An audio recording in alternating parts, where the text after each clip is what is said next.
প্ৰথম চৰ্তটো হ'ল যে যিখিনি ছোৱালীক আমি হায়াৰ ছেকেণ্ডাৰী পৰীক্ষাত ভাল ৰিজাল্ট কৰাৰ কাৰণে আমি স্কুটি দিওঁ, তেওঁলোকক আমি নিযুত মইনা আঁচনিত অন্তৰ্ভুক্ত কৰা নাই।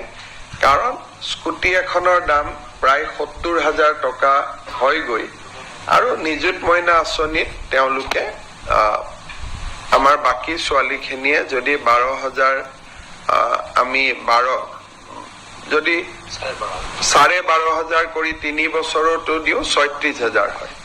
কিন্তু ছোৱালীয়ে যদি কয় যে নহয় মোক স্কুটি নালাগে, মই নিযুত মইনাহে ল'ম, তেতিয়াহ'লে নিযুত মইনাও তেওঁ ল'ব পাৰিব। অৰ্থাৎ ছোৱালীজনীৰ ওপৰত ডিপেণ্ড কৰিব যে মই স্কুটিখন ল'ম নে মই নিযুত মইনা আঁচনিটো ল'ম। দুটা আঁচনি আমি একেলগে নিদিওঁ।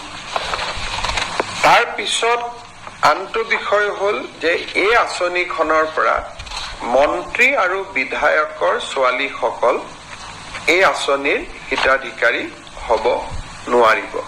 অৰ্থাৎ 126 জন যি বিধানসভাত বিধায়ক আছে, তেওঁলোকৰ ল'ৰাটো নহয়, ছোৱালী যদি বা সাংসদ যদি তেওঁলোকৰ ছোৱালী যদি আমাৰ কলেজ ইউনিভাৰ্চিটিত পঢ়িছে, তেতিয়াহ'লে তেওঁলোকো এই আঁচনিৰ হিতাধিকাৰী হিচাপে স্বীকৃতি নহ'ব। আৰু যোনে প্ৰাইভেট স্কুলৰ কলেজত ফিজ দি পঢ়ে, মই প্ৰাইভেট কলেজত নাম লগাইছো, মই মাহত 10,000 টকা কলেজখনক ফিজে দিওঁ, ৰয়েল গ্ল'বেলত পঢ়িছো, কাজিৰঙা ইউনিভাৰ্চিটিত পঢ়িছো।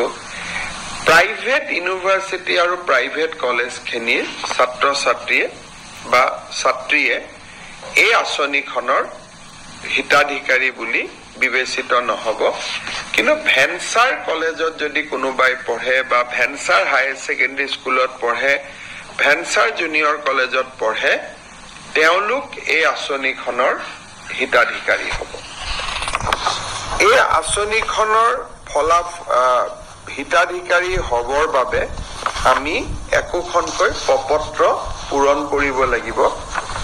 জুলাই মাহত যিহেতু এডমিশ্যনৰ প্ৰচেছ চলি আছে, সম্পূৰ্ণ পোষ্ট গ্ৰেজুৱেশ্যন কমপ্লিট কৰিবৰ কাৰণে, এডমিশ্যন কমপ্লিট কৰিবৰ কাৰণে আগষ্ট মাহ পৰ্যন্ত যাবগৈ। কিন্তু আমি জুলাই মাহৰ পৰা এই এডমিশ্যনৰ প্ৰপত্ৰসমূহ আমি বিতৰণ কৰিম। একোখন এৱাৰনেছ মিটিং